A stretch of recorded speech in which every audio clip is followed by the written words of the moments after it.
اگلے دن میں نے اسکول سے ٹیچروں سے جھوٹ بولا کہ 3-4 گھروں سے کمیٹیاں نہیں آئی، آج شام تک اکٹھی ہو جائیں گی تو صبح پوری کمیٹی کی رقم لے کر آؤں گی۔ اسی رات بلو نے کال پر بتایا 60,000 کا بندوبست کر لیا ہے، وہ صبح مجھے بس میں پیسے دے دے گا۔ چنانچہ اگلے روز اس نے حسب وعدہ مجھے 60,000 روپے چپکے سے پکڑا دیے۔ اس طرح میری عزت رہ گئی۔ اب بلو میرا محسن تھا، میں دل و جان سے اس پر فدا ہوگی۔ ہمارا عشق دن بہ دن پروان چڑھنے لگا۔ اب ہم دونوں ایک دوسرے کے بغیر نہیں رہ سکتے تھے۔ میں بلا ناگا اسکول جاتی اور صرف دلوں کی خاطر جاتی، کیونکہ اب وہ میرا محبوب تھا۔ اتوار کو چھٹی ہوتی اور یہ دن مجھ پر بھی بھاری گزرتا۔ کچھ عرصے کے بعد جب میں نے تھوڑے تھوڑے کر کے پیسے لوٹانا چاہے تو بلو نے پیسے لینے سے انکار کر دیا۔ مجھے معلوم تھا کہ وہ غریب ہے، پتہ نہیں اس نے کس طرح سے ایک دن میں اتنی رقم کا انتظام کیا تھا۔ میں نے بہت اصرار اور اس کی منتیں کی کہ پیسے اپنے پاس واپس لے لو، مگر اس نے ضد کی کہ یہ رقم تمہاری جوتیوں پہ قربان، تم میرا عشق ہو، میرا سب کچھ تمہارا ہے، میں پوری زندگی تم سے پیسے نہیں لوں گا۔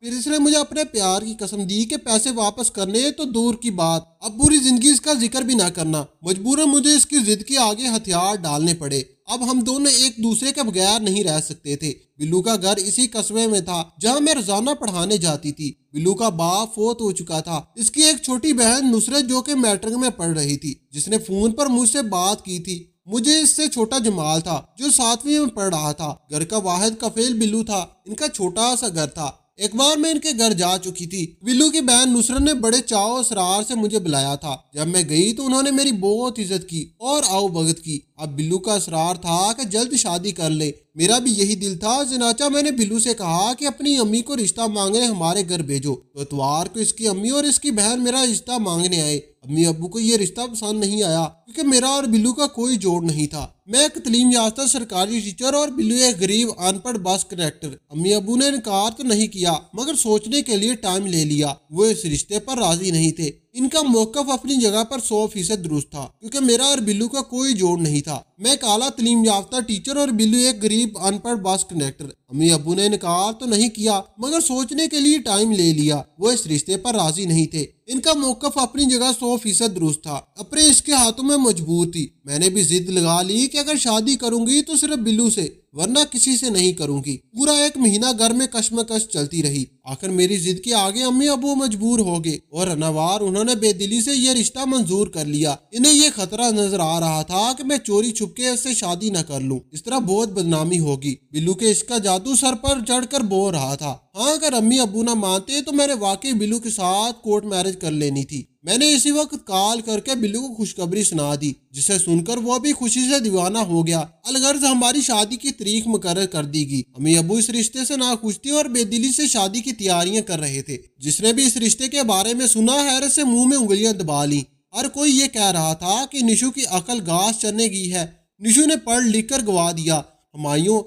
ہمایوں کو جب اس رشتے کا پتہ چلا تو میرا سب سے بڑا مذاق اس نے اڑایا اور مجھے لیڈی کنڈکٹر کا خطاب دیا اور ساتھ میں یہ بھی کہا استانی جی تمہیں پیار کرنے کے لیے ایک ان پڑھ کنڈکٹر ہی ملا تھا۔ الغرض اس طرح کی باتیں مجھے سنائی دیتی رہیں اور میں نے کسی کی پرواہ نہیں کی۔ اور پھر وہ دن آن پہنچا جس دن مجھے بے چینی سے انتظار تھا۔ میں مس نتاشا سے نتاشا بلال اپنے محبوب اور اپنے پیار کے دیس آ گئی۔ میں دلہن بنی بہت پیاری اور خوبصورت لگ رہی تھی کیونکہ مجھ پر بہت روپ چڑھا تھا۔ سب بلال کی قسمت پر رقص کر رہے تھے جسے انتہائی خوبصورت پڑھی لکھی سرکاری ٹیچر مل گئی۔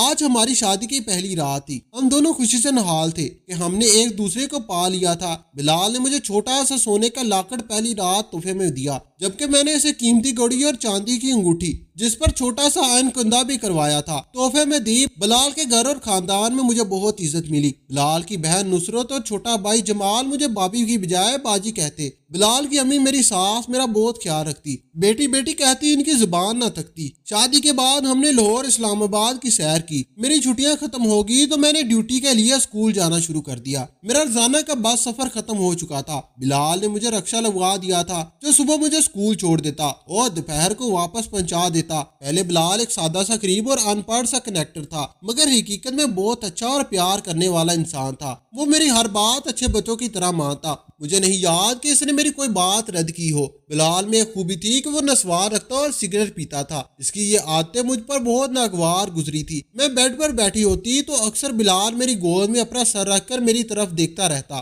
اور میں اس کی طرف دیکھتی رہتی۔ آج ہم ایک دوسرے کو اسی طرح سے پیار سے دیکھ رہے تھے تو میں نے بلال کو مخاطب کیا تو بڑے موازنہ انداز سے بولا، ملکہ عالیہ، حکم غلام حاضر ہے۔ میں نے بڑے پیار سے کہا، نسوار رکھنا اور سگریٹ پینا چھوڑ دو میری رانی، میری ملکہ، میری عالیہ، کیا مجال جو حکم سے شرابی کر لوں۔ آج سے دونوں کا کھانا پینا بند۔ اور پھر واقعی اس نے دونوں چھوڑ دی۔ بلو مجھ سے ایک پائی نہیں لیتا تھا، میں پوری تنخواہ لا کر اس کے ہاتھ پر رکھتی تھی، مگر وہ کہتا، نشو یہ تمہاری کمائی ہے، اس پر صرف تمہارا حق ہے۔ تو میں کہتی، بلو میں تمہاری ہوں اور یہ سب کچھ تمہارا ہے، یہ تنخواہ بھی تمہاری ہے، مگر وہ نہ لیتا۔ اس طرح ہر ماہ ہماری تقدار ہوتی، مجھے ہار ماننا پڑتی۔ بلو کی امی نے مجھے سکی ماں کی طرح پیار کیا۔ نصرت جمال مجھے اپنی بابی کی بجائے سکی بہن اور پوچھنے کو گھر جنت کا نمودار تھا۔ ہر طرف پیار، محبت، عزت اور احترام تھا۔ گھر بہت پرانا خستہ حال تھا تو میں نے اپنی تنخواہ سے پیسے جوڑ کر گھر کو تعمیر کروا دیا۔ تو اس موقع پر میں نے بلو کی ایک نہ سنی اور اس کے منع کرنے کے باوجود گھر کا کام کروایا۔ آنے والے 12 سالوں میں اللہ نے ہمیں اولاد کی نعمت سے نوازا۔ 3 بیٹیاں اور 2 بیٹے ہوئے۔ بلو نے میرے کہنے پر 5 وقت کی نماز ادا کرنا شروع کر دی۔ رمضان مبارک کے پورے روزے رکھتا، قرآن پاک کی تلاوت کرتا۔ اس کے مزاج میں اکثر پندی ختم ہو گیا اور یہ سب اس کی طاقت سے ہوا۔ عشق واقعی بہت بڑی طاقت ہے۔ ہماری زندگی میں پیار کے ساتھ ساتھ بہت سکون تھا۔ زندگی بڑے آرام اور سکون سے گزر رہی تھی، مگر بلو میں ایک بہت بڑا احسان مرومی پیدا ہو گیا تھا۔ وہ یہ کہ وہ چاہتا تھا کہ اس کی اپنی ایک بس ہو اور وہ خود بس چلایا کرے۔ اب ظاہر ہے اپنی بس خریدنے کے لیے لاکھوں روپے چاہیے تھے، ہمارے پاس نہیں تھے۔ بلو اکثر اسی سوچ میں رہنے لگا تو میں نے اسے مشورہ دیا کہ ایسا کرتے ہیں، کمیٹیاں ڈال کر کچھ رقم جمع کروا لیتے ہیں، تو اس سے تم ایک سیکنڈ ہینڈ بس خرید لینا اور خود چلانا شروع کر دینا۔ پہلے تو وہ نہیں مانا، جب میں نے اپنی قسمیں دی تو مان گیا۔ میں نے اپنی پوری تنخواہ کی کمیٹی ڈال لی تو اس طرح 5 لاکھ روپے جمع ہو گئے۔ ایک بہت اچھی حالت کی وین 8 لاکھ روپے میں مل گئی۔ باقی رقم کی مالداری قسطوں مقررہ ہوگی تو بلو نے اللہ کا نام لے کر خود وین چلانی شروع کر دی، جس کی وجہ سے آمدنی بہت بڑھ گئی۔ بلو قسط کی رقم ادا کر کے باقی سارے پیسے میرے ہاتھ پر رکھ دیتا، جنہیں میں کفایت شاری سے خرچ کرتی۔ اگلے 2 سالوں میں وین کی ساری قسطیں ادا ہوگی۔ اب پروگرام پھر بنا کہ پھر کمیٹیاں ڈالی جائیں اور مزید رقم جمع کی جائے اور وین بیچ کر بلو بس خرید لے۔ چنانچہ اس مقصد کے لیے مشترکہ کمیٹیاں ڈالیں گی، مگر قدرت کو کچھ اور ہی منظور تھا۔ ایک دن بلو نے لاری اڈے میں سروس کرنے کے لیے وین سروس اسٹیشن پر کھڑی کی تھی اور وین کے کچھ پارٹس خریدنے کی دکان کی طرف چلا جا رہا تھا تو سڑک کراس کرتے ہوئے ایک تیز رفتار بس کے پیچھے آ گیا اور موقع پر ہی دم توڑ گیا۔ گھر آئی تو مجھ پر گشی کے دوڑے پڑنے لگے۔ مجھے اپنا کچھ ہوش نہ رہا، میں صدمے سے پاگل ہوگی۔ میرے عزیز، میرے عشق، میرے مزاج خدا کو مٹی کے نیچے دفن کر دیا گیا تھا۔ مجھے سنبھلنے میں پورا 1 سال لگ گیا اور جب میں بیوہ ہوئی اس وقت میری عمر 30 سال تھی۔ میں نے بڑی مشکلوں سے اپنے آپ کو سنبھالا، اپنے 5 بچوں کی خاطر جو میرے اور بلو کے پیار کی نشانی تھی۔ بلو کی امی کا انتقال ہو چکا ہے، نصرت کی شادی کر دی۔ جمال کو جب یہاں روزگار نہ ملا تو وہ بیرون ملک کمانے کے لیے چلا گیا۔ میں نے وین کے لیے ڈرائیور رکھ لیا جو بڑی ایمانداری سے وین چلاتا ہے اور ایک مقبول رقم مجھے ہر ماہ لا کر دیتا ہے۔ میں دل و جان سے بچوں کی پرورش کر رہی ہوں، انہیں ماں اور باپ کا پیار دیتی ہوں اور کسی چیز کی کمی نہیں آنے دیتی۔ ہاں، مگر میری زندگی میں بہت بڑا خلا اور کمی ہے تو وہ صرف بلو کی ہے۔ میری راتیں سنی ہو گئی ہیں، راتوں کی تنہائی ڈستی ہے، مگر مجھے اپنے ارد گرد بلو موجود ہونے کا احساس ہوتا ہے۔ یوں لگتا ہے کہ وہ میرے پاس ہے۔ میں خیالوں میں اس سے ڈھیروں باتیں کرتی ہوں۔ مجھے اکیلے باتیں کرتے دیکھ بچے زیر لب گھبراتے رہتے ہیں، مگر انہیں کیا معلوم میں تو اپنے بلو سے باتیں کرتی ہوں۔ یہ بلو کا عشقی تو ہے جس نے مجھے اب تک زندہ رکھا ہوا ہے۔ تو اب آپ ہی بتائیں کہ مجھے دوسری شادی کر لینی چاہیے کہ یا بلو کی ہو کر رہنا چاہیے؟ تو دوستو، آپ کو ہماری آج کی کہانی کیسی لگی؟ کمنٹ باکس میں اپنی قیمتی رائے کا اظہار ضرور کیجیے گا۔ ویڈیو پسند آئی ہو تو ویڈیو کو لائک کریں اور دوسروں کے ساتھ ضرور شیئر کریں۔ مزید اس طرح کی سبکواز کہانیاں اور واقعات سننے کے لیے ہمارے چینل کو سبسکرائب ضرور کریں۔ شکریہ، خدا حافظ۔